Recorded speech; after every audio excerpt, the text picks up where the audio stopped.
Alrighty. So this is Eugene from EPC. Hi everyone. Do I pronounce it right? Eugenie. Yeah, Perfect. Eugenie, as you want. And I'm Tobias Hinchley from Den Sidste Flaske. I'm the owner of this business, and today we are very proud to make this champagne tasting for all of you of solely EPC Champagne. And yeah, it's a pretty nice lineup we have here. Yeah, perfect. I hope you will like it. Me too. So, can you tell us a little about yourself, where you're from, how you are working, and the production and everything about this wonderful champagne? All right, so I'm Eugenie. I'm from France. I'm the export manager of Champagne EPC. And so we are based in Champagne, and the name where we are based is Vendée, which is an hour from Épernay, if you know a little bit of Reims and Champagne, and like 2 hours from Paris. So we have a business office in Paris and our house in Champagne, and you're welcome to come, EPC in Vendée.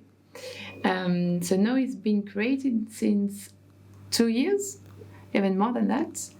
And what we wanted to do with EPC is to create a champagne that you can understand. Basically, you had a gap between the champagne and the traditional champagne and the vision that we had and the people who were drinking champagne, basically. Yeah.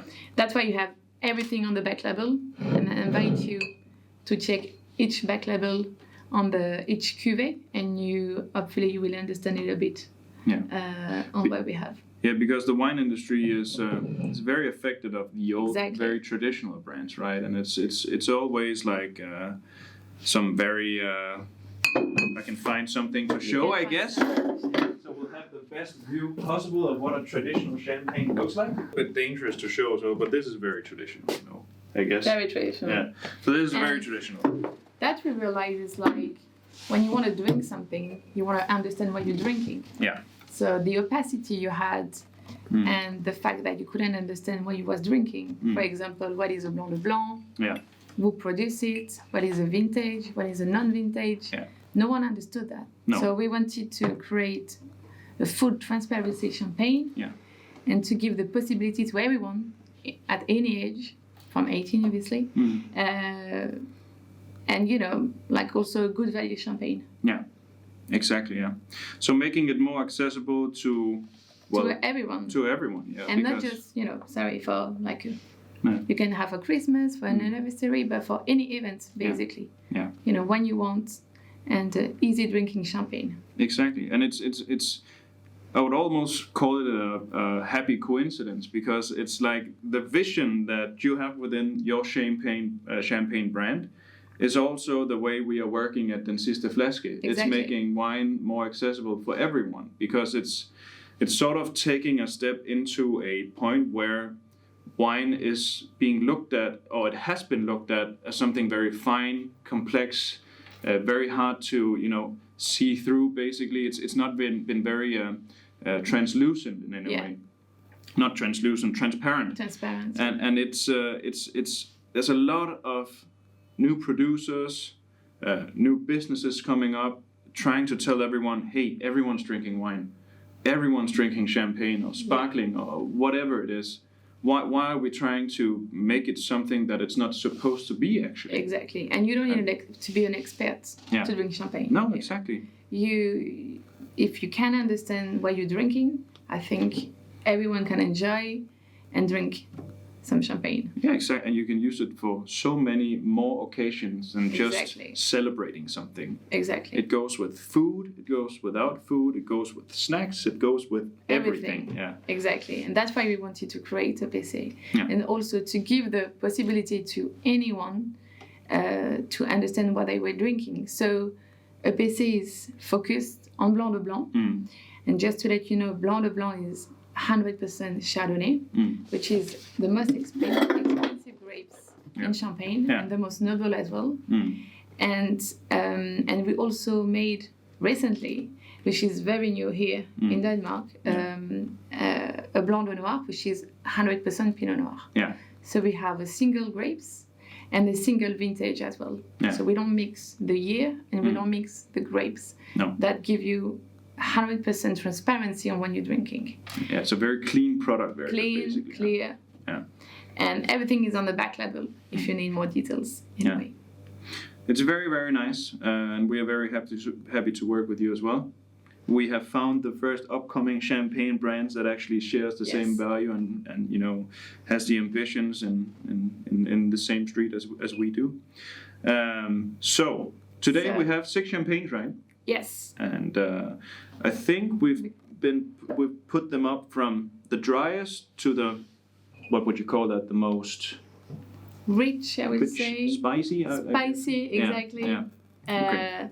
And so, yes, we're going to start Can with I the open Brut it? Nature, yes. Awesome. And Or maybe you open it. let's do You're that. the expert. I'm the expert. You have a nice, when you open here, I hope everyone can see, Yeah. you're going to have a nice sentence in French. And I will translate. So is vous avez bien fait de me déshabiller. Maybe Christian can show Maybe it. Christian can There we go. show it. And that means basically you should, I can say that in English. Can I read it? Yeah. There we go. I can translate it into Danish for everyone. Oh yeah. That's French. Yeah, it's very French. It's like, maybe you can. You understand French. Vous avez bien fait de me Great accent. déshabiller. It's like, it's good that you took off my clothes. Basically. Oh yeah. You It's know. good you stripped me down, basically. Kind of. Yeah. Yeah. You made me nude. Exactly. I have a lot of sense of humor. So the first one is a Brut Nature. Yeah. And when you say Brut Nature, for any champagne, that means you have 0 dosage. So we didn't add any sugar on it. So it's all clear, and you can see it on the back label. Can Christian show that as well? Yeah. So Christian, can you show the one we are starting out with, both sides, so everyone knows exactly which one it is? Yeah. So this one is the Brut Nature. Brut Nature, which is the driest that we have in orange. Yeah. And also, that means 0 dosage. Okay. So that is perfect if you have like some oysters, Yeah. fish, Yeah. I don't know, salmon is Yeah. great. Yeah. Something not too heavy, or even with nothing I like to drink as an aperitif is perfect. Yeah. All right, I will try to. Let's see if we destroy anything. That was clean. Yeah, that was perfect. Yeah. All right. So which one you want these glasses? Well, actually, we could talk a little about the Yes, bleeders to start let's do off that. with. Shouldn't we do that? So this is a bleeder. I'm gonna give it to you. There we go. This is, if you go to Champagne, you won't drink in a flute, you will drink in a bleeder. This is a typical glass from Champagne. Bleeder is a name coming from Algeria, which is in Maghreb. Thank you. There we go. They used to drink, and they still drinking their tea with these glasses. Yeah. And they produce these glasses in Champagne because it's better and cheaper, obviously. Yeah.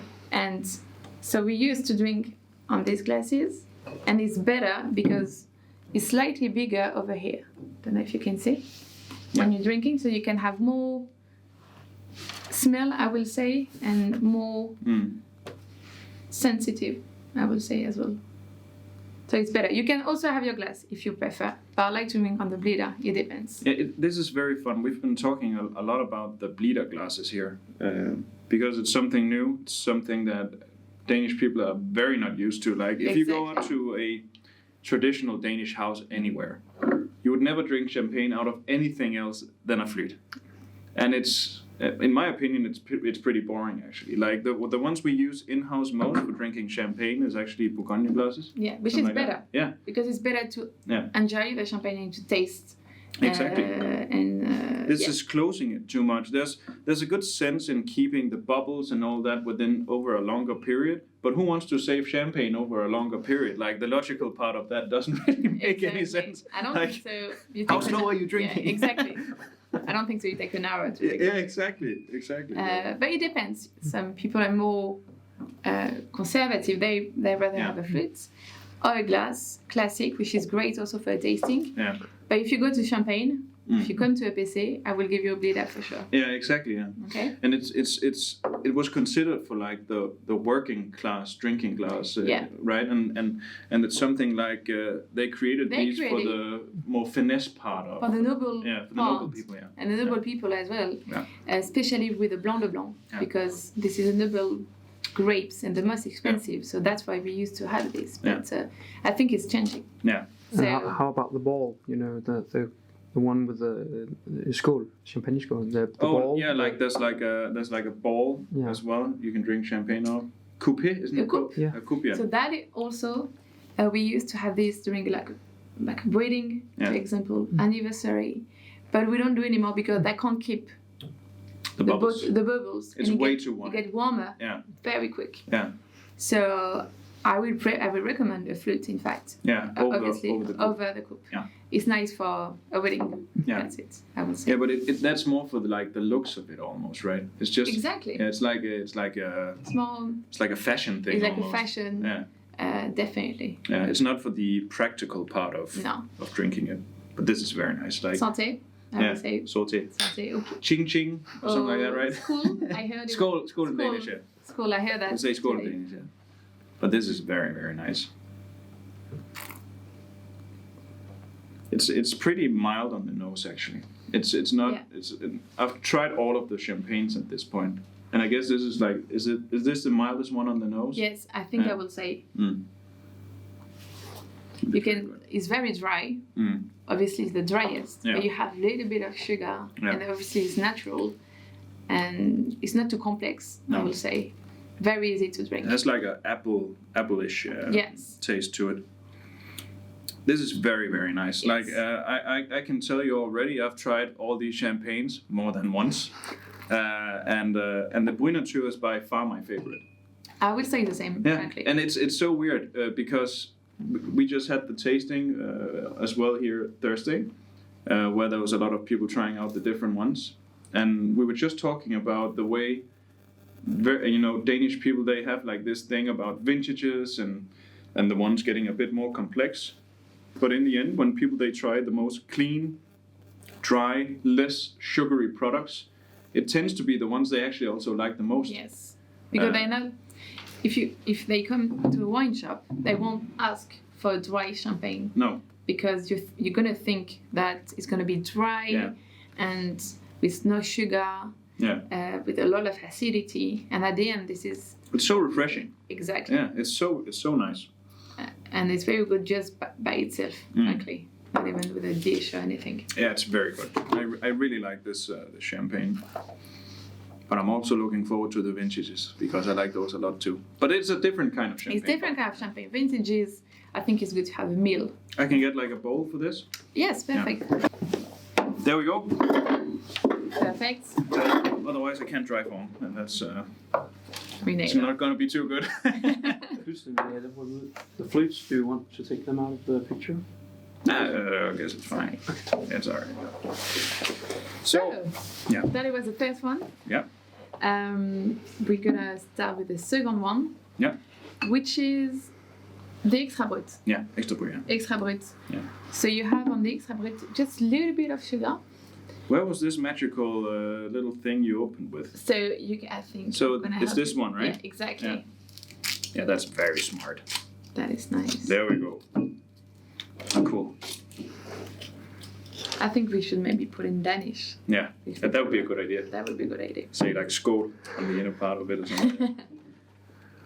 So extra brut. Yeah. It's, I will say, a little bit more sweeter. Can you show it before we pour? Yes. There we go. And this is perfect for a starter. Yeah. Definitely. So now there's food involved. Little bit of food. Little bit of food. Little bit of food. We also like that. Like a salmon. Yeah. That is perfect. Yeah. Even some sushi, if you don't know what to cook. Yeah. It's quite easy. I tend to prefer the extra brut before we produce the brut nature. Yeah, because that's a bit newer, actually. Like we had this one before we got the brut nature as well. And we realized that people wanted to drink with less sugar. They had an interest on drinking less sugar and more easy drinking champagne, I would say, but with less, heavy taste. Yeah. Like could be a vintage, for example. Yeah. So that's why. So this is a Blanc de Blanc, 100% Chardonnay, and this is one vintage. Yeah. But it's not a vintage, it's 1 year, and you have on the back label, which is 2017. And just to understand the difference between a vintage and only a champagne is 1 year, is less than 24 months. I would say tank wine. I don't know you call that if I'm correct, if people will understand. Tank wine? The tank wine. Oh yeah, the tank. Cube. Yeah, fad. It's called fad in Danish. Yeah. In Danish. Yeah. Sorry for my accent. It's like the big tree barrel, right? Yeah, but right behind you. This one, right? So no, this is an oak. Yeah. Okay. And we don't have oak. So what are you using? So a cube is like with inox. Oh. Oh yeah. Oh, I didn't actually know that. If we use oak, but we are not yet, you will have to put on your back label. Yeah. Okay. So we don't have oak, but we have like a cuve. Yeah. And if you put your champagne on a cuve more than 36 months, it can be a vintage on the label. Yeah. Okay. Okay. If then it's you can less, label it as a vintage. Exactly. Yeah. It can't be. So it depends on what you want to do. Yeah. But this is only 1 year, and legally in Champagne, if you want, you can mix more than a year. So you can do a champagne tomorrow with some 17, 16, and 15 if you want. So it's good to know what you're drinking and which year you're drinking as well. Yeah. And 17 is very good year, in fact. Yeah. Yeah, it was. So I've tried to pour them up in the different glasses to see if I can taste Great. Or the same, or feel any difference. If you have the possibility to do it at home, with just a flute and a glass of wine, you should do it. Just to compare the scents and the smell and the taste you get. Yeah.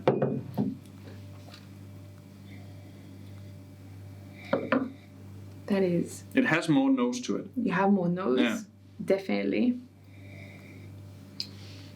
It's heavier. Yeah, it's way heavier. Like a little bit of butter, brioche. You understand brioche? This is funny. Like, the nose definitely shows most in the Bourgogne glass, in my opinion. Like it's way more aromatic than if you use the flute or the Yes, liter. I'm agree with you. Yeah. And it's easier to. It's sort of like it collects within the glass, and then it's easier for you to sort of smell it. It's a little bit heavier and less dry than the first one we had. In fact, this is 17. Yeah. We're gonna have a new vintage next year, and it changed a lot. Because when I tried it like a few months ago, it was not even that heavy. That like buttering, I would say a little bit. Oh, yeah, how you say like a brioche? Yeah, brioche? it's fat. It's basically fat. Well, in brioche, it's the bread. I don't know. it's smør. It's like it's buttery. It's fat. It's like it's sort of the same feeling you would get out of a very of an older, more oaked Chablis Chardonnay sort of feeling, right? It's because this is the same grapes. Yeah, exactly. Yeah. I mean, the same type of grapes. So it's really good for like fatty fish and like even a creamy. Yeah. I know I had like someone who's gonna eat some pasta salmon cream. Yeah. You can have the extra brut, in fact. Put some truffle on top of that, and we are in the game. Yeah.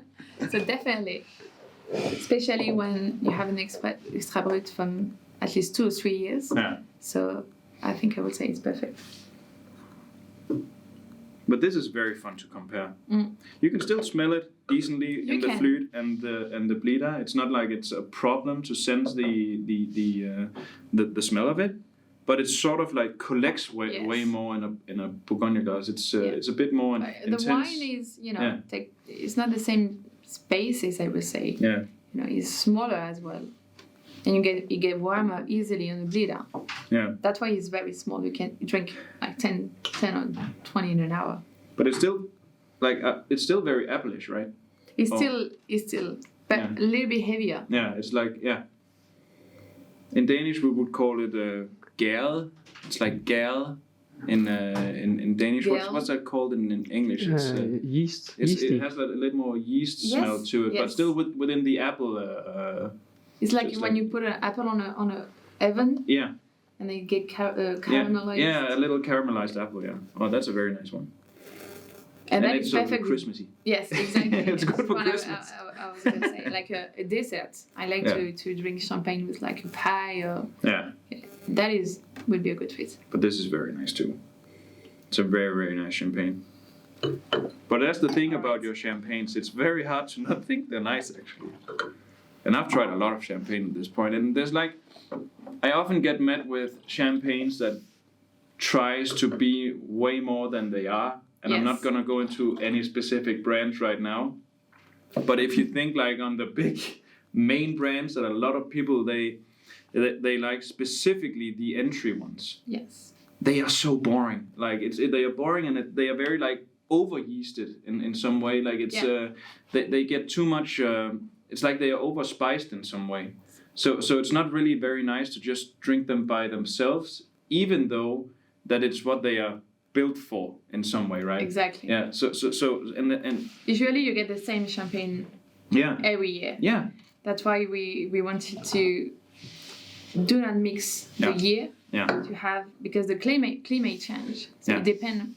If you make a champagne tomorrow, if you have a bad weather, the impact on the grapes is massive. Yeah. So 17 was a good year. We had like a little bit of sun, but for example, 18 is going to be crazy. Yeah. Because we had more sun. Yeah. So we wanted to have a champagne we can change every year. Yeah.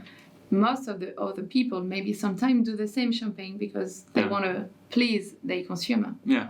So I understand that. Yeah, it's really it's fun to try the differences, because now we have like a full lineup of different varieties of dryness and sugar and everything that goes into different sort of champagnes that's still cleanly produced and are very easy accessible. And it just goes to show how big of a difference there actually are. Exactly. And it's a very nice way of showing it too.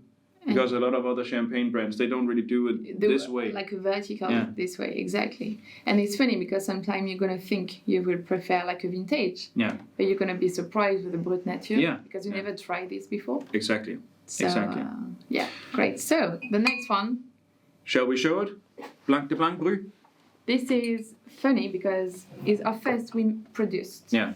A brut, which is the most classic appellation, I will say, in Champagne. And that means you have a little bit more sugar. And if you take a small glass of your brut nature you had and a small glass of the brut, you will make the difference on the sugar. And I'm pretty sure people will be surprised. Yeah. This is 6 grams of sugar per liter, and then you have nothing. You should compare with 2 glasses. Yeah. So we should try the extra in one, and then the Bru in another. Yes. Yeah. Okay.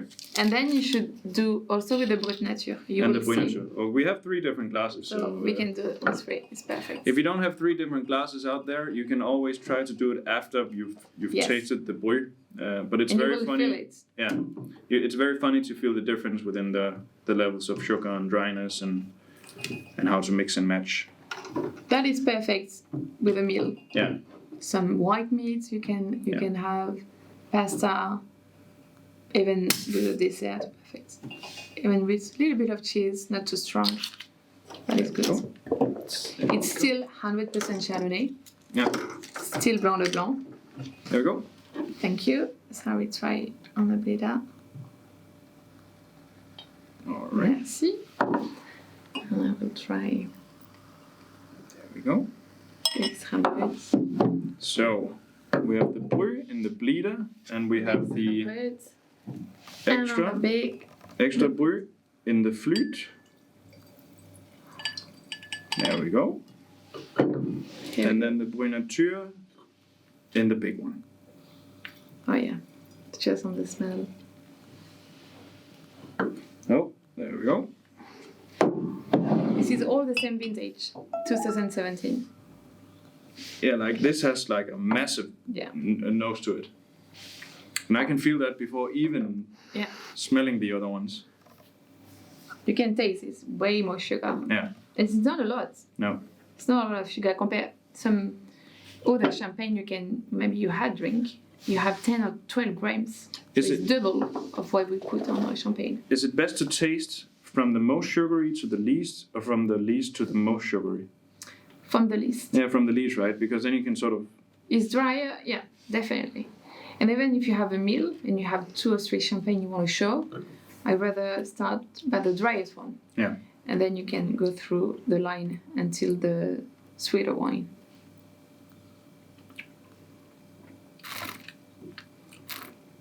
It's crazy how big of a difference there is. What is your favorite so far?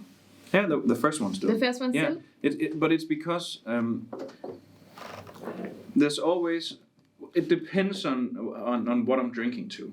But if I'm looking at it in a singular perspective of where I just have to have some champagne, I would always go with the Byde because it's best by itself. It's not too challenging. Yeah. It surprises a lot of people that, oh, this is such a clean product with so little sugar in it. Like I've read a few articles on Byde with very, very little sugar in it. And it's like the one, if you drink like a Coca-Cola to compare it, it's like 1/4 of the sugar of a Coke or something. Exactly. Like that. It's a good comparison. But you get the same pleasure out of it. Yeah.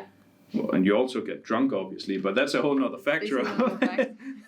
So there's like a sprinkle on top, but it's definitely the one. If I would if I would throw a party, and there was no food involved with the champagne, this would be the one I would introduce the guests to. Everyone should have Byde, right? But I actually made that mistake last weekend because I was at a very big party, and I brought the vintage. But people, they loved that one still. But they also had a little bit before they actually had it, so they were sort of warmed up to have something a bit more spicy. And that's what we're going into just in a minute after trying this one. But that was a mistake from my side, actually. I should have brought the Byde for them to just try out as a clean product. I'm sure if you give the vintage first, they will always prefer the vintage. Yeah. It's more structured. Yeah. But if you start with the Brut Nature, they will probably... sort of introduce the difference. Exactly, yeah. And I think people tend to drink more champagne with zero dosage. The taste difference is so massive. Like when you go from the Byde to just the Bru, that is insane. It's way sweeter. Yeah, it's so much sweeter. It's like the apple is full on It's like apple with a tad of sugar on it. Yeah, exactly. Yeah. But it's very nice still. But I get the fact why this is a food champagne. Yeah. Because you have to have something to dampen out the taste a bit with, because it has so much sugar in it. So when you eat and you get like other tastes within, you sort of combine it into a bigger umami feeling or whatever you would call it, right? Where you have this more cleanliness within the I would say this is like a green apple. Yeah. And I would say this is like a very warm apple. Yeah, it's the one. It's the one you get like a Christmas fair where they sort of roll the apples and they sweeten it, fermented almost. No, not fermented apple, but like in a sugary residue. The sugary red. Yeah, they turn it within these. I don't know what it's called. How do you say apple in that? Æble. Yeah, it's hard because you have the e. Yeah. But then it's æble, and it's it's a good thing. It's a good thing. But I still like this one a lot. But I would definitely have it with some. With some food. I like this one because this is the first we made. So 2 years ago we only had 2 cuvées. Yeah. We had the Brut and the Extra Brut. Yeah.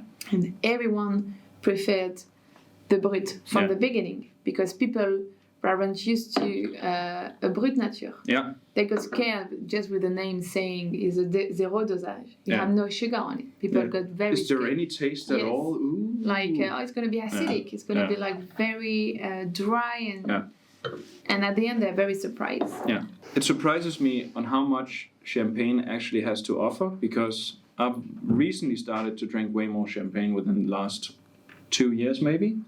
And before that, I wasn't really the big champagne guy. Because I always had like the interpretation of champagne being this singular product where you cannot taste the difference between any of them. Yes. And I know it's very stupid actually in many ways, but if you're not used to drink a lot of different champagne and you haven't tried like a vertical tasting like this, it's very, very hard for the common drinker to taste the difference. But when you have a lineup like this, it's extremely easy to taste the difference. And you understand more. Yeah. And you can make the difference. Definitely. Yeah. It's a very, very, very good way to be introduced into what champagne can offer, specifically EPC, but also what different dosages of sugary residue and the way you produce, how it changes up within the different factors of And the champagne. main point is, you don't need to be an expert. No. You can just try. It's very subjective again. Yeah, it is. So Definitely it depends on what you used to eat, you used to drink. So anyone can have their own, points and advices about it. Yeah. So. But it's exactly what it is. It's champagne tasting made easy in many ways, right? Exactly. Yeah. This is the main points. Because many other champagne tastings, you would have like, the same champagne from many different vintages and all that, and people are like, and then it's so hard, it's right? So hard. Yeah. But this is more accessible. So good. So the next one. One of the most exciting, I will say. Yeah. This is a vintage one. Yeah. So it's still a blanc de blanc. Yeah. I will open this one. Yeah. 100% Chardonnay. It's very, very nice. Yeah.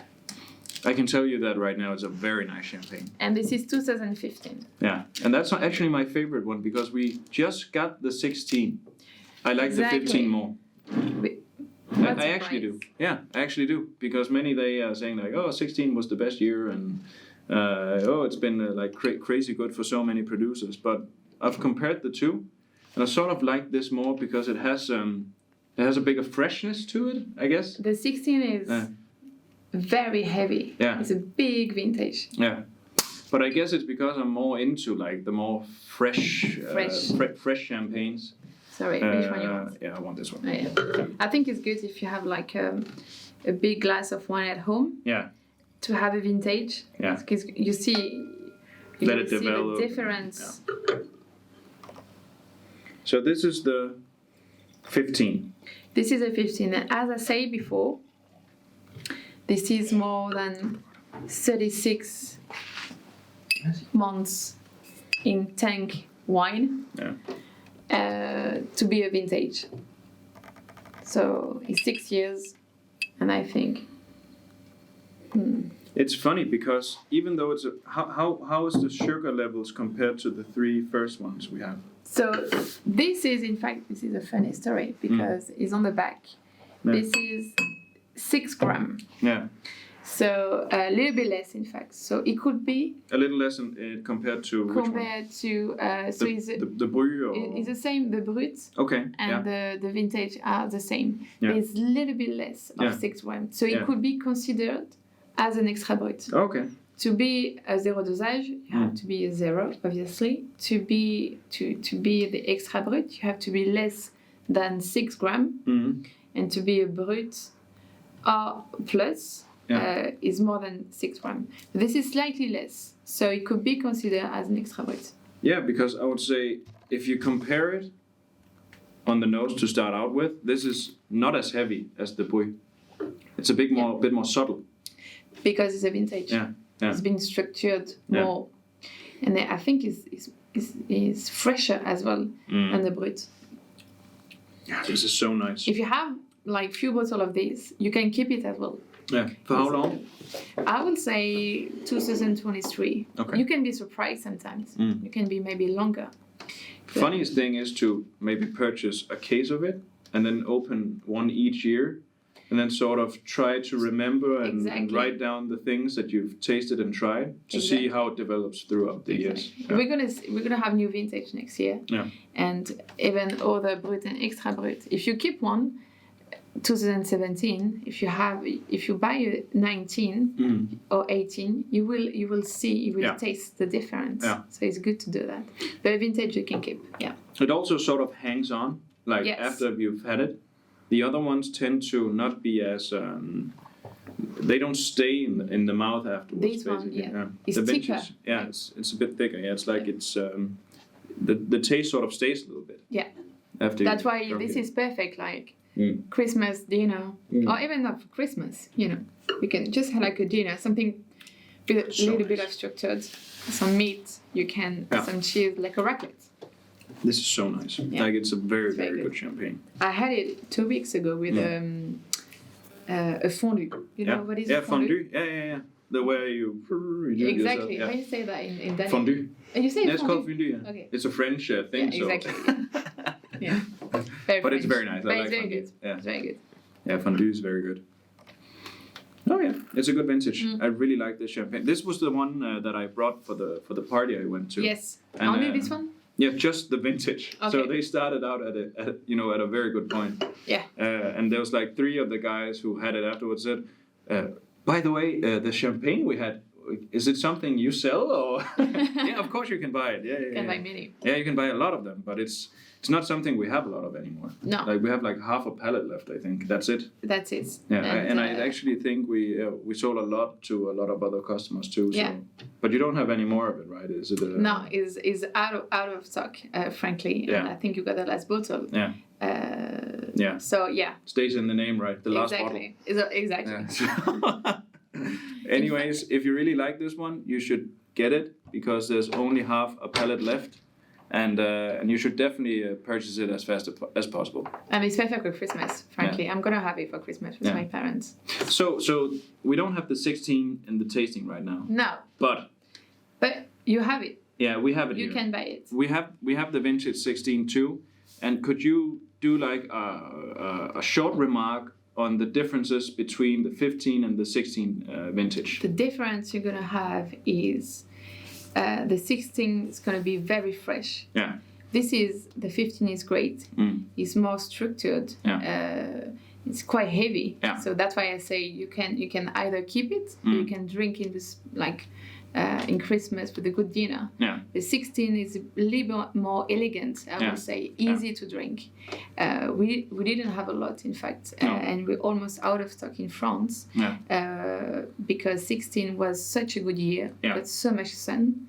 And where we are based, basically an hour from Reims, the name is on the Coteau du Cézanne, which is a village in Champagne. We got the base place where you got the sun just in front of your grapes. Yeah.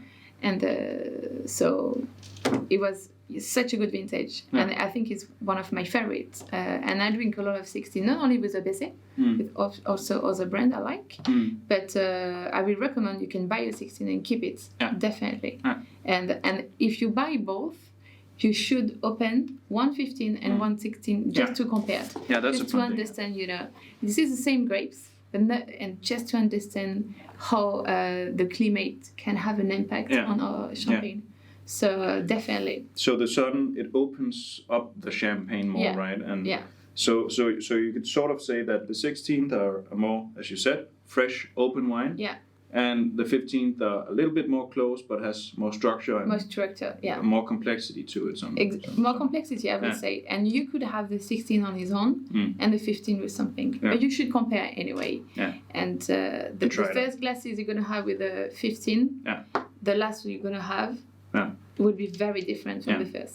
Yeah, you will see the crazy. gap, so that is interesting. And the sugar and the way it's been produced is totally the same. It's literally only the climate that has an effect on it. The effect on it. The sugar is the same. The producers are the same.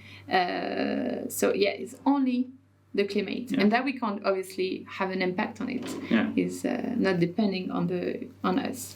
And that is kind of fascinating. Also. Yeah, it really is. Mother Earth can do a lot of crazy stuff. Exactly. All right. I will know this one. I'm looking forward to this. Yes. I haven't tried it yet. Really? I have not tried the Pinot yet. And Kim, he's been talking a lot about it. Yes. Like, this one you should have with food. Yes. This is a kind of new.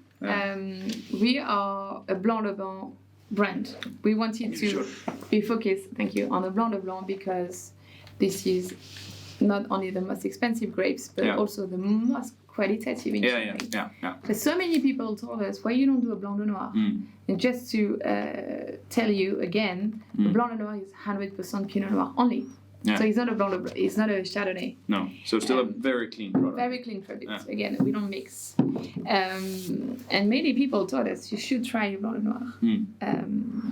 It's not. I don't think so. It's well known here. People drink blanc de noir. It's not very known because I know that people, if they are not introduced to it in the way we are right now, or the way you did at the tasting, yes, on Thursday, it's something that scares some people off within the champagne part of it because it's so spicy, and it's so very different to like a Blanc de Blanc champagne. Yes. It's non-comparable almost, right? Exactly. So it's something you sort of need to prepare people with, but if you do that and you introduce it with the right food, or at the right point, like a vertical tasting like this, people are basically amazed on how good it can be. Yes, definitely. So, and I haven't tried it yet, so I'm very excited for this one. Perfect. So it's the same concept. Yeah. Same production, the grape change, obviously. Yeah. The vintage. Do you want another glass? Yeah, I think I'm gonna try it in the big The same one, vintage, 2017. Yeah. People can be very surprised. It's a Pinot Noir, so it's originally from Burgundy. It has like a more yellowish. It's a red grapes. Yeah. So that people maybe sometimes they forget. It's not a white grapes. The nose is very nice. That I will recommend definitely with a good meal. If you're not used to, I like to have on its own with nothing, but you can have a red meat, good strong cheese. Here we go. Det er fandme godt. And this is only 5 grams of sugar. Yeah. So. Oh, this is very nice. It's very different. But I'm not hard to please when it comes to champagne anyways from EPC. Same.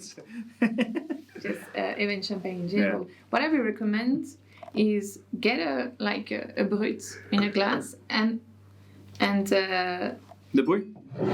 Yes. And then you get the blanc de noir, and just to understand the difference of the grapes. Same vintage, 2 different grapes, same soul. But look at the color. If you like have something white, like a paper, something, you can see. So you can easily see that it has like a reddish tone to it. Now it's very hard because there's a lamp in the background making it all orange. But the brut has like almost it's so white and clean to look through if you put it up into natural light, and you see like small hints of reddish color. Yes. In the Pinot Noir one. Yeah, it's very very nice. It has like more yellowish red, some sort of It's very surprising. This is something you can keep.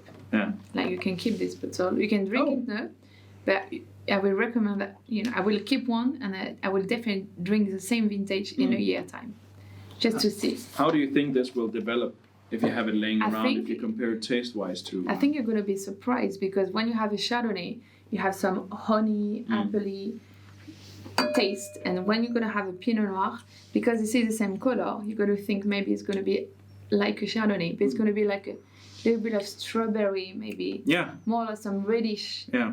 Fruit notes. There are like some more berry kind of notes to it. Yes. Yeah. What do you call that? Hindbær in raspberry. Yeah, it's like raspberry. Raspberry, yeah. If you do a blind tasting, I did a blind tasting 2 weeks ago. Yeah. And people thought it was a rosé. Oh, really? Yes. Yeah. So that is kind of funny. Yeah, that's people that's don't know what they're drinking when during a blind taste. Yeah. But this is very good too. But I would definitely serve this with some heavier food. Yes. Like a big chunk of meat or a good chunk of meat. Yes. Some sort like duck or it would fit very good with a Christmas main dinner. Exactly. Thing, right? You could have like I don't know, you call that in Danish, but when you you put in a pan a foie gras. Yeah.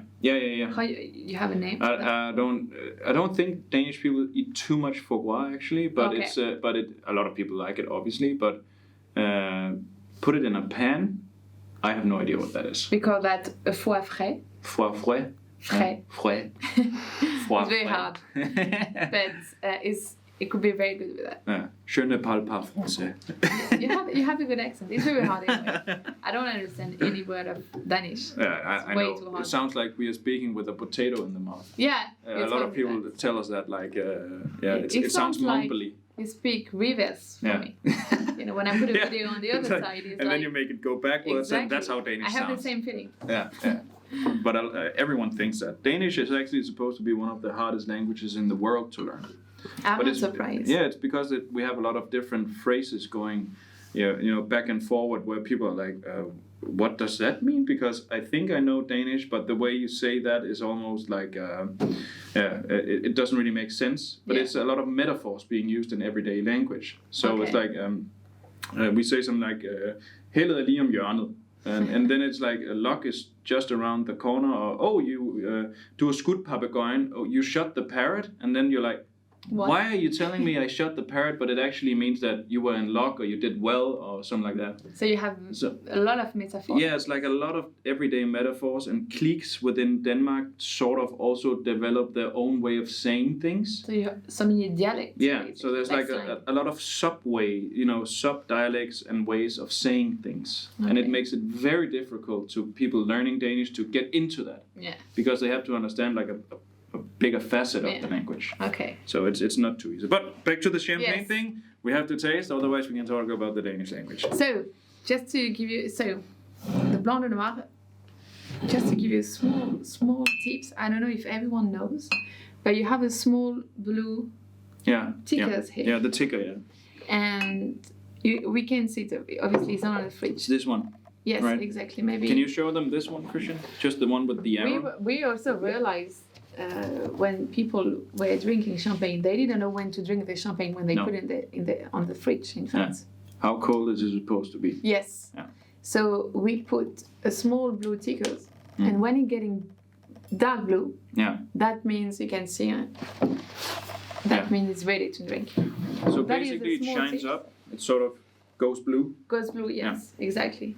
That is kind of funny little tips, but even me, I don't know. Sometimes I just put my hand on the bottle and say, okay, it's ready, but you never know. So that's just small tips. Cool. I think I really like the blanc de noir. Definitely on a red meat or something. It's funny because there's less sugar in this than in the vintage and the byde, right? Yeah. But it seems more sugarish to me. It is because of the grapes. Yeah. That's why you should compare the Chardonnay and the Pinot. Yeah. Just to understand the type of grapes you have. But that's so funny, right? Because when you sort of are looking for the sweetness in a wine, you would think that, it's just because there's a lot of extra sugar in it. But it has so much more to do with the grape variety exactly. and how and it's the soul and the climate you have. So you don't need to put a lot of sugar in your champagne if the quality of your grapes and your champagne and production is good, frankly. And that's so funny. Anyway. It seems so much sweeter than And people get surprised. They're not sure what they're drinking, and that is funny. Yeah, this is very nice. Yeah, very fresh. Very fresh, yeah. Very fruity. Yeah. Dense at the same time. Yeah, and the way it feels, it's a bit more. I wouldn't say harsh in a negative way, but it has more structure to it. Yes, it is. So you can taste it a lot more, and it's yeah, exactly. You can even open, have a glass and wait like 20 minutes, and you can still have it, and the wine will change a little bit. Yeah. Good. So we end up with the last one. Yeah. Which is the rosé. Yeah. Have you tried this one? No. No. I've tried all of the other ones. This one was the one that I was actually specifically waiting for the tasting to try those, so I sort of would get like a new perspective on the wines too. So, but I've had these way too much. So. That is a funny story because usually when you have a rosé, you have a majority of Pinot Noir and a little bit of Chardonnay. Yeah. But because we are a Chardonnay brand, Blanc de Blanc, we wanted to keep this lineup Yeah. So you only have 10% of Pinot Noir Yeah. and 90% of Chardonnay, Yeah. which is rare. Mm. That's why this rosé is very typical. Yeah. Cool. And it's 2016, which is our last bottle, Yeah. I think. Woo! That it was. It's alive. Yeah. Perfect. There we go. And this is not even 3 grams of sugar. Oh, so it's very low in sugar. Very low, Yeah. but I don't. To The believe dryness it's is. It's a very, very, very beautiful color. It's Yeah. almost like copperish. Do It's people? like a copper Yeah. color to it. Yeah. Cognac as well. Almost yeah, it's cognac. like a light cognac or a copper metal Sorry. color almost. What is the people drink a lot of rosé? I mean, Yeah. champagne rosé in Denmark. In Denmark, it's being actually people are drinking a lot of sparkling rosé, but that's mainly because of the extreme sweetness to it. Okay. It's very easy for a lot of people to like pop up a sweetened up sparkling wine that has like a lot of condensed sugar in it, Yeah. and they use that for summer drinks and stuff like that. But the rosé champagne is really on its uprising right now. Okay. Basically, champagne in Denmark is growing exponentially. So if you compare the markets to just 3, 4, 5 years ago, champagne was something to be seen as this traditional drink you used for celebrations. That's it. But there's sort of like this shift in the industry right now where you see champagne being way more a regular product. Even though still it's expensive because champagne is champagne. There's not a lot of production and it's very limited in every way it comes. But it's being seen as a more viable product for a lot of more means now. So what we are seeing are new businesses growing within the industry, specifically in Denmark, that are only focusing on champagne and trying to show it as this everything drink that it also can be. Okay. So this is very nice.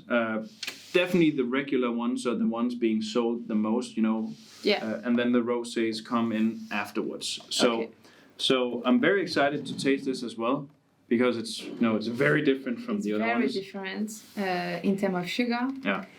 In terms of grapes. So in a way, it's a mix of a Pinot Noir and a Chardonnay. So it's kind of funny. And it's very heavy on the nose. It's very heavy because Definitely it's the most, 2016. Yeah, definitely the most aromatic on the nose of the six different ones. I think it hits you the most. It's very fresh for 16.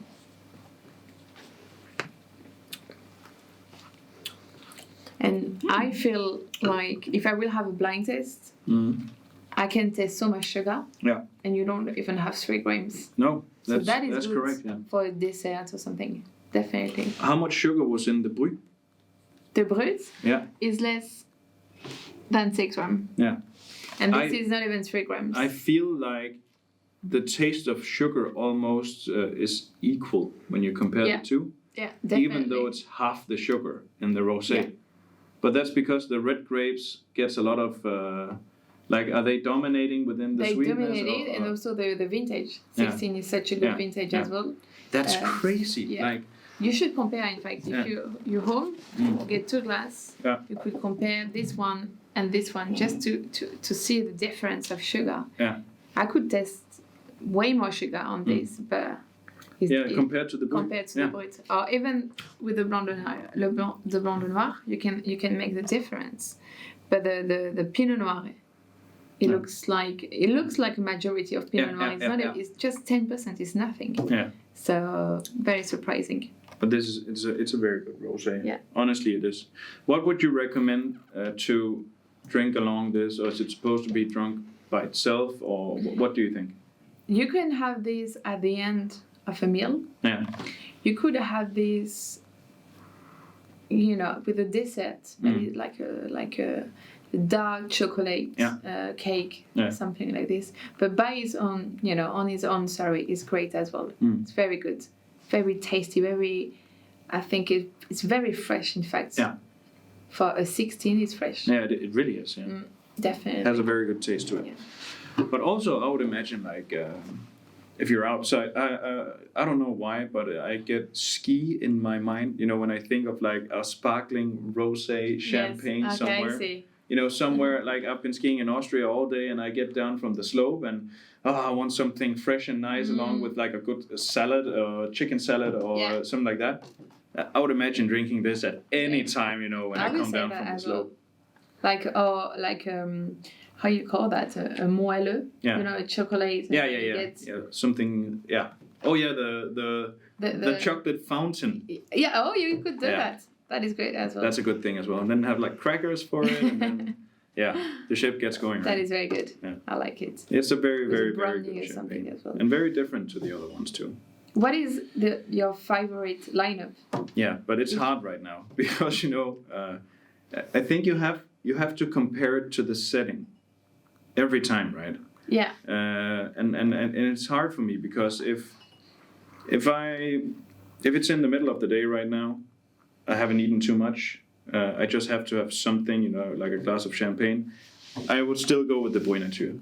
Okay. I would. Okay. But if it's at evening time and I had friends over and it was in the middle of dinner and I had to present something, I would definitely go with either the vintage or the Pinot, actually. Okay. For the dinner part of it. Yes. Yeah. I would do the same. And I'm not struggling to find like a place for these two, but yeah, it's then I'd have to take these out of the question and then use these for the first part of the dinner somehow, right? Okay. So it gets a little hard, but I would bring this to a summer party somewhere, the rosé, and you know, definitely have it laying all around in bowls somewhere on a terrace, and then just having people over for that is perfect for summer. Yeah, it is. It's a crazy good summer wine. Yeah. It really, really is. It's a fresh wine, easy to drink. And I would imagine it being even colder than it is right now. It would just double the experience. Yes, exactly. Yeah, it's slightly warm. What about you? What are your favorite ones? It's hard. It's hard. It is. It's very hard. I would say the blanc de noir to start. Yeah. Just because the fact that it's very hard to get a blanc de noir with such a good quality. Yeah. So I would say a blanc de noir, and people are not used to. No. When I say blanc de noir, they don't know what it is. So I would say a blanc de noir. Yeah. I like the original. From the grape and the fact that you have such a low percent of sugar. Yeah, I agree. And I would say the brut nature as well. I agree. I love the dryness. You know, we eat a lot of oysters in France, so that oysters is perfect. Yeah. So I will definitely do that. Oh yeah, that would be good with oysters too. Yeah, I could imagine mussels or something. Yes. Yeah. Sometimes you put the oysters on the oven with some cheese on the top. Yeah. And that is perfect. But you could have also with the vintage. Yeah, exactly. It's difficult to pick, obviously, but it's not too easy when there's so much good champagne, right? But I will recommend to start always with the brut nature. Yeah, that for sure. If you want to have it for Christmas, definitely. Yeah, me too. All right, we went through them all. Yes. And I want to thank you very much for coming here and presenting the champagnes. We love the brand, we love the champagnes, and we will keep selling them and having them on our shop. And there's going to be plenty more in the future. Also, can we lift like the upcoming things too on the not so much champagne stuff, or is it still a secret? Is still a secret. It's a secret. But what I can say, we're going to do our concept. Yeah. Is to be more transparent on our production and to give the possibility to the people to understand what they're drinking. Yeah. Okay. So we're going to do another wine, not in the same region. Yeah, there's a little thing coming up in the future. We will not tell too much, and it's probably going to be very good, but there's more of that next year sometime. Hopefully. And once again, I would like to thank you very much for going through the champagnes. Yes. And we hope you also like them if you purchased the package and tasted them at home. Also, I think actually that's about it. Yeah. Right? Thank you very much. Yeah. It was very nice.